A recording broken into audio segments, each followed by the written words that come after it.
Hello friends, welcome to we chemistry channel. I am Viral मिस्त्री।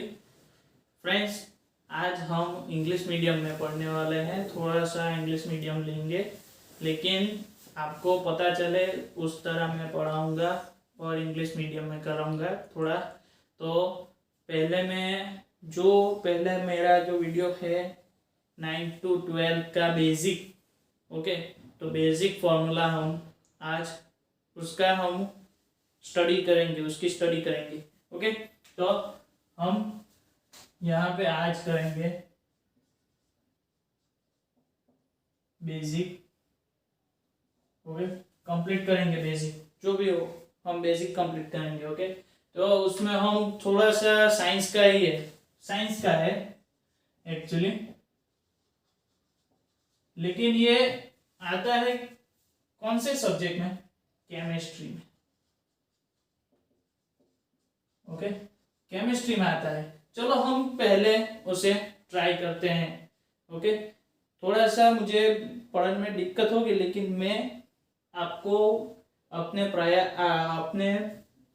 शब्दों के थ्रू बनती कोशिश करूंगा, जिससे आपको अच्छी तरीके से समझ आ सके। ओके, आपको अंडरस्टैंड में आएगा। ओके, चलो तो हम स्टार्ट करते हैं। चलो, तो सबसे पहला बेसिक है जो किसी को मालूम ही नहीं होता। ओके, उसमें एमएससी वाले भी प्रॉब्लम में आ जाते हैं, उसको भी टेंशन आ जाता है कि इसका आंसर क्या होगा। ओके, तो सबसे पहला है हमारा acid base rule. Acid base rule, okay. Acid base rules के हिसाब से हम लोग बोलते हैं तो 4 रूल है। Arrhenius acid base, Lewis base acid base, जिसे हम इंग्लिश में लेविस एसिड बेस कहते हैं, लॉरी ब्रोंस्टेड एसिड बेस, और उसके साथ रॉबर्ट बॉयल भी आता है। ओके, तो सब लोगों को पता है कि एसिड किसे कहा जाता है और बेस किसे कहा जाता है, बराबर।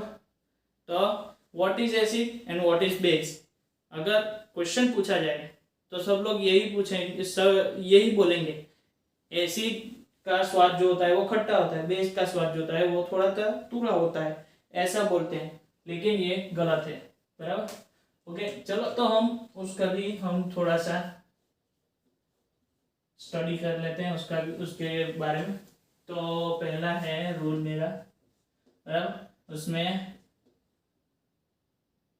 Arrhenius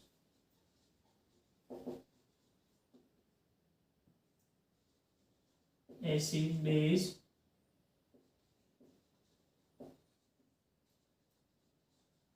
rule. ओके, यानी कि आर्हेनियस ने जो दिए थे वो एसिड बेस रूल। ओके, तो उसमें है एसिड बेस। हम लोग पहले देखते हैं एसिड का। एसिड में आता है H प्लस और H3O प्लस प्रोड्यूस करता है।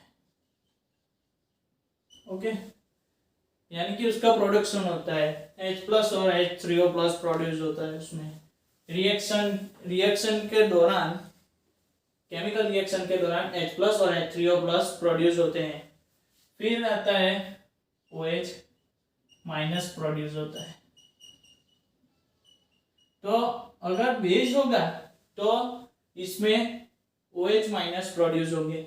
ओके, तो ये आया आर्हेनियस, आर्हेनियस बोलते हैं।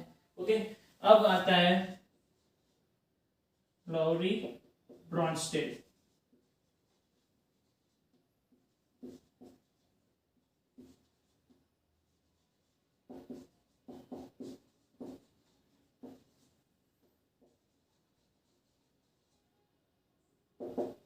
ओके, अब लॉरी ब्रोंस्टेड एसिड बेस में हम एसिड का क्या बोलते हैं, देखो सबको पता नहीं होता है, उसके बारे में भी मैं ये जब भी मैं बताता हूँ ना, उसके बाद मैं डिटेल में दूंगा ये इसका। चलो, अब बेस होता है तो उसमें क्या होता है, एसिड होता है तो H प्लस, डोनेट करता है। Okay, proton donating group. Okay, अब यहाँ पे बेस होता है तो H प्लस गेन करता है या फिर एक्सेप्ट करता है। सिंपल। Okay, simple. यहाँ पर अगर आप ऐसे अपनी डेफिनेशन को याद रखेंगे तो सिर्फ एसिड में इतना होता है और बेस में प्रोटॉन का गेन होता है। ऐसा करने से जो भी एसिड और बेस बनता है वो होता है लॉरी ब्रोंस्टेड एसिड बेस, ऐसा आप बोल सकते हैं और इंग्लिश में आप अपनी डेफिनेशन रख सकते हैं। ओके, तो सिंपल सा थर्ड है Lewis acid base. Okay, Lewis acid base में भी ऐसा ही है। देखो हम अभी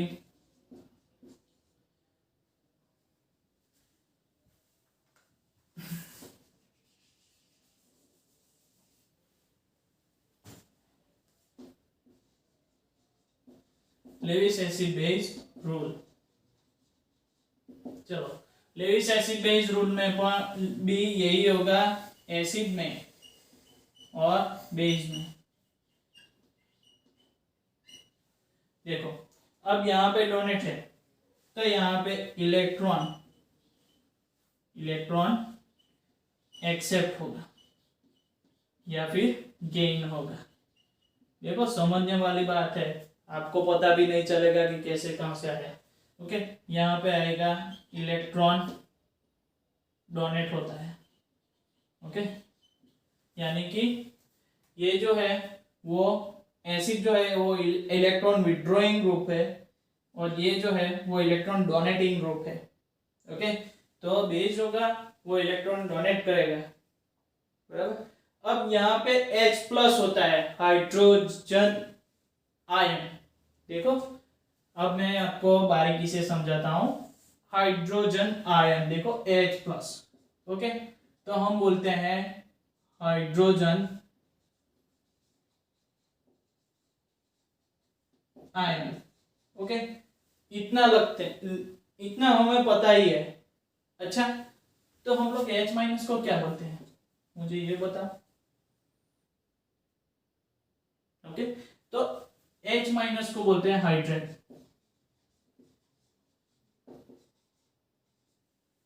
अभी ये ऐसा ही लिखेंगे या ऐसे लिखेंगे कोई फर्क नहीं पड़ता, लेकिन यहाँ पे I होता है। Okay, hydride. चलो, तो H प्लस को मेरी जनरल नॉलेज के हिसाब से हम H प्लस को इन शॉर्ट में प्रोटॉन ही बोलते हैं, याद रखना। सारे फ्रेंड्स को ये नहीं पता है कि ये क्या होता है। ओके, तो H प्लस प्रोटॉन होगा। आपको मेरा पहला वीडियो पता ही होगा। सबसे पहले मैंने जब यहाँ 10th का फर्स्ट चैप्टर जब चालू किया था साइंस में, तब मैंने बेसिक कराए थे। और ये बेसिक है ना, आपको लग रहा होगा ये सारे के सारे basic concept 9th to 12th science के थे, समझ लेना। अगर इसको आपने नहीं कवर किया तो ये सब कुछ आपने कवर नहीं किया तो समझो ये सारा का सारा केमिस्ट्री आपको समझ में ही नहीं आएगा। ओके, तो माय डियर फ्रेंड्स, सबको पता चलना चाहिए कि ये कैसे आता है। ओके, अब यहाँ पे प्रोटॉन वाली बात तो क्लियर हो गई आपकी। ओके, तो हम अब दूसरी बात करते हैं कि केमिस्ट्री में जो नंबरिंग होते हैं, खासकर जो आपको चैप्टर नंबर 4 देख लेना। चैप्टर नंबर 4 जो है ना, ऑर्गेनिक कंपाउंड।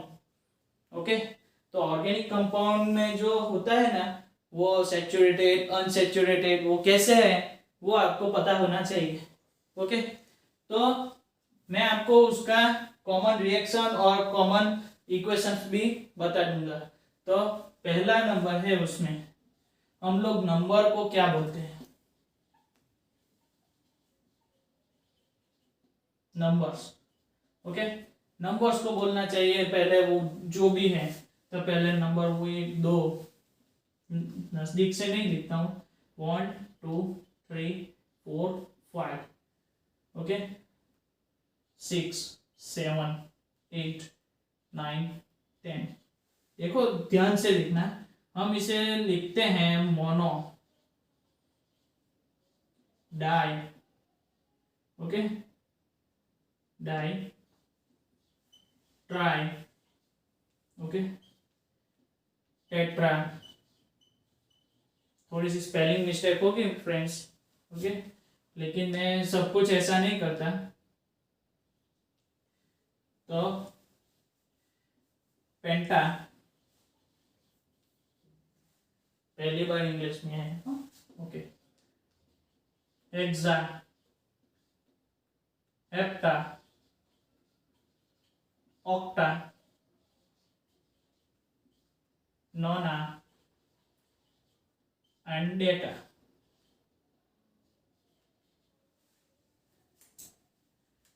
इसको खास ध्यान में रखो, आपको पता चल जाएगा ये केमिकल नेम है, नंबर्स के केमिकल नेम है।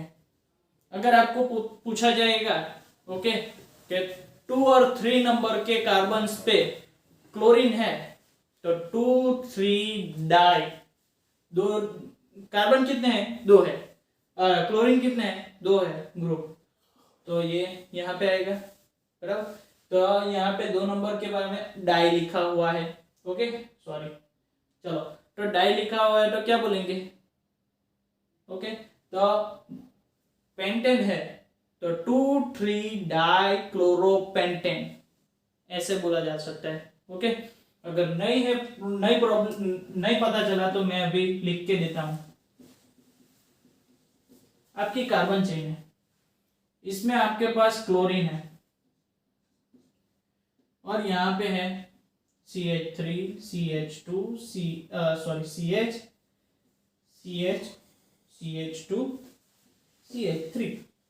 चलो 5 कार्बन है, यहां से गिनेंगे तो 3 होगा, यहां से गिनेंगे तो 2 होगा, ओके। तो हम कौन सा वाला अप्लाई करेंगे, 1 2 3 4 5। तो यहाँ पे नाम क्या होगा, 2 3 डाई क्लोरो। कितने हैं कार्बन, 1 2 3 4 5, पेंटेन, ओके। ये भी पता होना चाहिए कि ये पेंटेन क्यों आया, पेंटीन क्यों नहीं आया, पेंटाइन क्यों नहीं आया, इसका भी मैं नाम आपको बता दूंगा कि कैसे आया। चलो पहले आपको अगर इसको अगर नॉलेज के तौर पर लिखना है तो इसका स्क्रीनशॉट पाड़ देना आप लोग, ओके। तो स्क्रीनशॉट कर दो, और ये सिर्फ आपका जनरल नॉलेज है, ओके।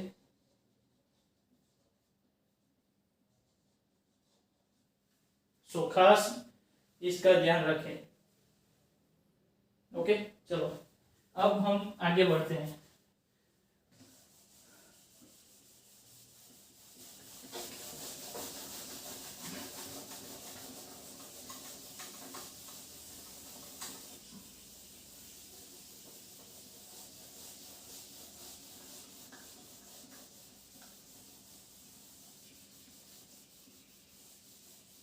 चलो अब आगे बढ़ते हैं। अगर देखो कार्बन के बीच सिंगल बॉन्ड होता है ना, तो उसे आल्केन कहते हैं, ANE, ओके। अगर कार्बन के बीच डबल बॉन्ड होता है तो हम उसे, ये CH2 होगा, यहाँ पे भी CH2 होगा, 4 वैलेंसी कंप्लीट करनी है कार्बन की, ओके। तो इसे कहते हैं आल्कीन, यहाँ पे E है, ओके। अब यहाँ पे CH, ट्रिपल बॉन्ड CH, तो ये होगा आल्काइन, तो इसमें Y है, देखा, सिर्फ एक अल्फाबेट का ही अलग अलग है सब में, ओके। एक अल्फाबेट ही डिफरेंट है ना, उसके बाद कोई डिफरेंस है, कोई डिफरेंस नहीं है। तो सबका मैं लिख देता हूं CnH2n plus 2 CnH2n minus okay हाँ -2 CnH2n होगा CnH2n -2। अगर आपको इसके दौरान अगर कोई भी सूत्र बनाना है तो यहाँ पे जो भी है उस नंबर के हिसाब से यहाँ पर ऐसे नंबर लिखे जाते हैं। मोनो है तो मीथेन, ओके 2। अगर डाई है तो इथेन,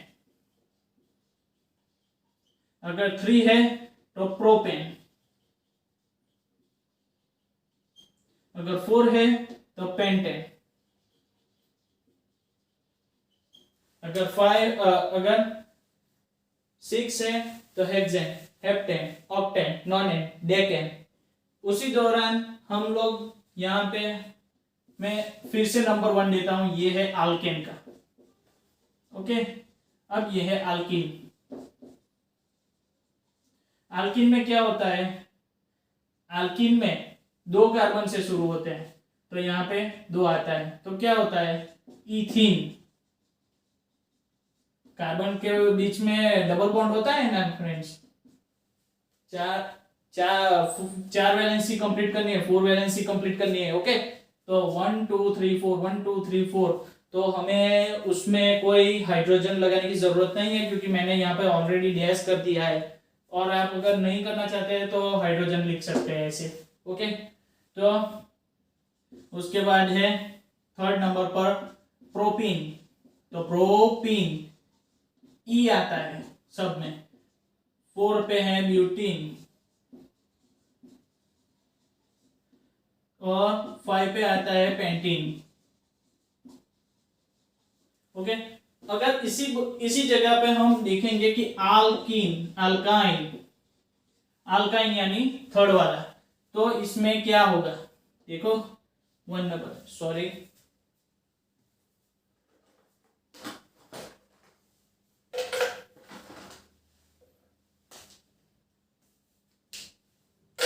पेन पूरी हो गई थी, ओके चलो। तो इसमें क्या होगा 1 होगा तो उसमें 1 तो आएगा ही नहीं, सीधा 2 से ही शुरू होगा। तो 2 में क्या है डाई यानी इथीन, तो इथाइन, ओके। फिर 3rd पे प्रोपाइन, फिर 4th पे ब्यूटाइन,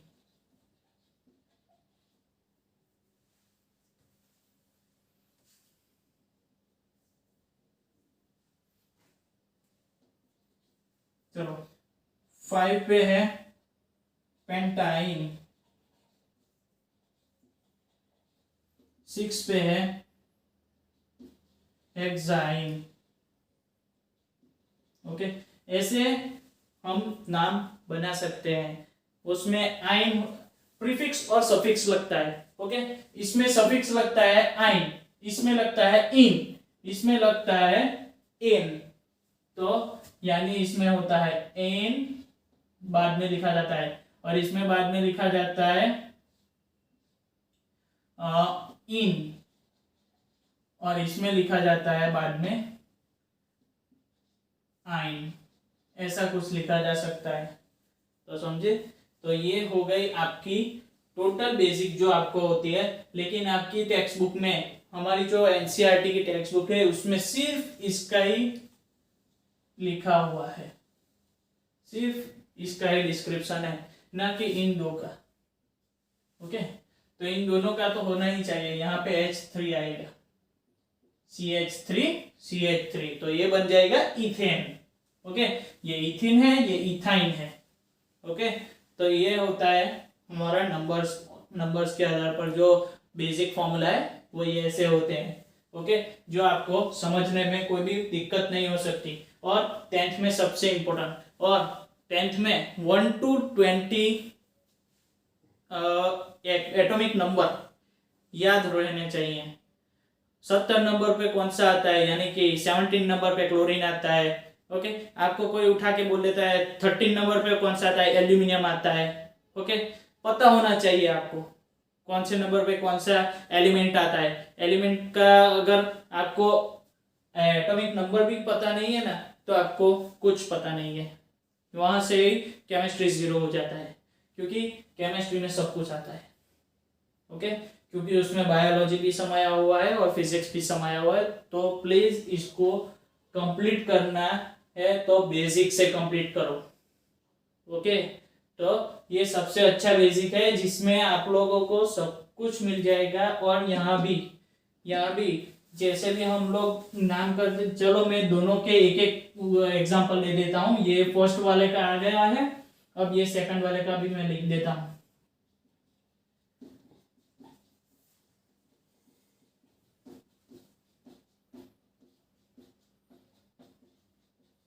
देखो यहाँ पे 1 2 3 4 5 6, यहाँ पे 6 है, 1 2 3 4 5 6। जहां से भी मिनिमम नंबर लगता है ना उसी जगह पे कार्बन पे क्लिक करना है। ओके, उसी को हमें कैलकुलेशन में लेना है। तो यहाँ से भी 3 है, यहाँ से भी 3 है, यहाँ मतलब कि ये 3 हेक्सीन है।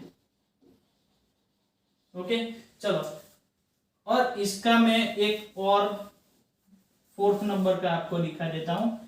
फोर्थ नंबर का मैं यहाँ पे दिखाता हूं जो अल्काइन का है। उसके लिए CH3 CH2 सॉरी CH नहीं C, ओनली C। 1 2 3 4, 1 2 3 4। अब यहाँ पे क्या है, ये 5 कार्बन है, सबको पता है कि यहाँ पे कौन सा शब्द लगेगा, पेंटा। ओके, पेंटा नाम लगेगा, लेकिन कहां से शुरू करेंगे, 1 2 3 4 5, 1 2 3 4 5, तो यहां से दूसरा नंबर आता है। तो इसको एक्सेप्ट करें और लिख दे 2 पेंटाइन। ओके, तो ऐसा नाम करो आप, नोमेनक्लेचर IUPAC नोमेनक्लेचर कर सकते हैं और कंप्लीट कर सकते हैं, और उनके रूल भी कर सकते हैं कंप्लीट। बहुत इजी है वो। ओके, तो मैंने चैप्टर 4 के नोमेनक्लेचर का रूल पढ़ा दिया है आपको, मुझे ऐसा लगता है, क्योंकि उसमें रूल भी आ गया, उसे क्या करना चाहिए, कैसे बोलना चाहिए, कौन से उसमें क्वालिटीज है, यानी कि कौन से ग्रुप है, अल्केन अल्कीन अल्काइन, वो भी आ गए। अब बाकी रह गए उसमें एक्टिव ग्रुप, जो अल्कोहल होते हैं, एल्डिहाइड होते हैं, कीटोन होते हैं, हेलाइड होते हैं। ओके, वही बाकी रह गया। ओके, अगर वो भी डाल दूं तो हो गया, लेकिन हेलाइड आ गया, Cl हेलाइड में आता है ना, chlorine bromine iodine. Okay, fluorine chlorine bromine iodine, ये सब कुछ आ गया है। ओके, तो ऐसे सारे बेसिक हम मिलाते हैं तो ये चैप्टर 4 का कंप्लीट हो जाता है आपका यहाँ पे। ओके, तो मैंने कहा था आपको कि आपको एसिड के बारे में, एसिड बेस के बारे में वो इन्फॉर्मेशन याद रखनी चाहिए, जिससे आपका सेकंड नंबर का चैप्टर कंप्लीट होता है। जो एसिड बेस में जो आपका वो ऐसा लिखा हुआ है ना, Na, तो उसके पास 1 है, ऑक्सीजन के पास 2 है, 3 4 5 6, ओके 7 ऐसे है, तो ये इसके साथ ज्वाइंट हो जाएगा तो Na2O बनाएगा। तो ये जो होता है वो लुईस एसिड के रूल के अनुसार ज्वाइंट हो रहा है। ओके, तो ये कौन सा रूल कहाँ पे यूज होता है, ये सेकंड नंबर के चैप्टर में आ गया। Okay, आयनीय element. ओके, तो सब में आपका ये बेसिक आ गया, यानी इसमें 2 चैप्टर के पॉइंट्स आ गए हैं, आप देख सकते हैं। ओके, तो फ्रेंड्स, अगर आपने मेरा चैनल सब्सक्राइब नहीं किया तो इसे लाइक शेयर एंड सब्सक्राइब कर देना। ओके, अगर इंग्लिश मीडियम वाले बच्चों को पसंद आए तो मेरा video like share and subscribe कर दें। Thank you.